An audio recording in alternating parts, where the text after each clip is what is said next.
नमस्कार बंधुरा स्वप्ना ब्लगे सबाइके स्वागत। आजकेर रेसिपि बांगालिर एकटी प्रिय रेसिपि झिंगे आलू पोस्त। एटी सम्पूर्ण निरामिष भावेई बानानो। ताहले चलो देखे नेওয়া যাক रेसिपिटी आमी किभाबे बानिয়েছি। रेसिपिटी बानानोर जोन्नो एखाने आमी आलूगुलोके छोटो छोटो टुकरो टुकरो करे केटे धुए परिष्कार करे निয়েছি और झिंगेगुलोके केटे निয়েছি।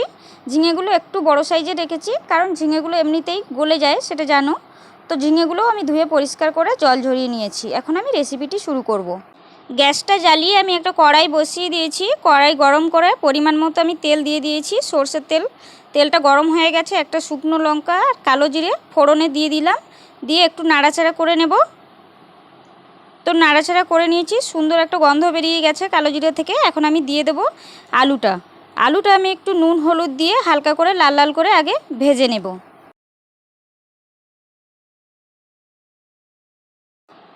आलूटा आमार लाल लाल करे अनेकटाई भाजा हो गेछे, लाल लाल हो गेछे। एखन आमी एर मध्य दिए देब पेस्ट करे राखा आदा जिरे और काँचा लंका। एटा दिए आमी 2-3 मिनट मतो एकटू मशलाटा कषिए नेब। मशलाटा दिए आमी 2-3 मिनट कषिए निয়েছি। मशलाटा थेके तेल छेड़े गेछे। एखन आमी एर मध्य दिए देब छोटो साइजेर एकटा टुकरो करे राखा टमेटो।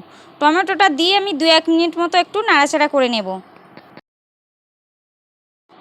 2-1 मिनट आमी नाड़ाचाड़ा करे निয়েছি। टमेटोटा अनेकटाई नरम हो गेছে। এখন আমি এর মধ্যে দিয়ে দেব কেটে রাখা ঝিঙেটা। ঝিঙেটা দিয়ে আমি 2-3 মিনিট মতো একটু মশলার সাথে ভালো করে ঝিঙেটাকে আমি কষিয়ে নেব। ঝিঙেটা দেওয়ার পর আমি 2-3 মিনিট ভালো করে কষিয়ে নিয়েছি। ঝিঙেটা অনেকটাই নরম হয়ে গেছে। এখন আমি এর মধ্যে দিয়ে দেব একটা কাঁচা লঙ্কা আর পোস্তটা আমি পেস্ট করে রেখেছিলাম সেটা দিয়ে দেব। তো পোস্তটা আমি পুরোপুরি পেস্ট করিনি, আধা পেশা করে নিয়েছি। পোস্তটা দেওয়ার পর আমি 2-3 মিনিট ভালো করে এটাকে কষিয়ে নেব। পোস্তটার বাটিটা ধুয়ে আমি আরেকটু সামান্য জল দিয়ে দিলাম। তো দেখো ঝিঙেটাকে নাড়াচাড়া করার পর কিছুটা জল বেরিয়ে গেছে ঝিঙে থেকে। এখন আমি ঝিঙের মধ্যে বেশি জল দেব না, সামান্য একটু জল দেব। দিয়ে আমি এটাকে 8-10 মিনিট ঢাকা দিয়ে রান্না করে নেব, কারণ ঝিঙে থেকে এমনিই জল বেরোবে। ঝিঙেটা আমি 8-10 মিনিট মতো রান্না করে নিয়েছি। অনেকটাই জল বেরিয়ে গেছে ঝিঙে থেকে। আলুটা একটু সিদ্ধ হতে বাকি রয়েছে আর নুন টুনগুলো একটু ঠিকঠাক আছে কিনা আর একটু দেখে নেব। নিয়ে আমি তারপর আরও 4-5 মিনিট মতো এটাকে রান্না করে নেব।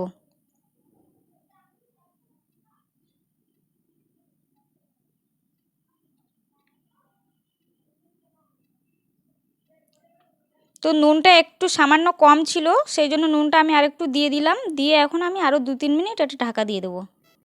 ঝিঙেটা আমার পুরোপুরি রান্না হয়ে গেছে, কমপ্লিট হয়ে গেছে। ঝোলটা এরকমই থাকবে, এরপরে আস্তে আস্তে ঝোলটা শুকিয়ে যাবে। তো এখন আমি নামাবো। নামানোর আগে সামান্য একটু চিনি আর একটা টমেটো আমি বড় বড় টুকরো করে কেটে রেখেছিলাম আর একটা কাঁচা লঙ্কা দিয়ে দেবো। দিয়ে এটাকে 2 মিনিট একটু ভালো করে নাড়াচাড়া করে নিয়ে আমি গ্যাসটাকে অফ করে দেবো।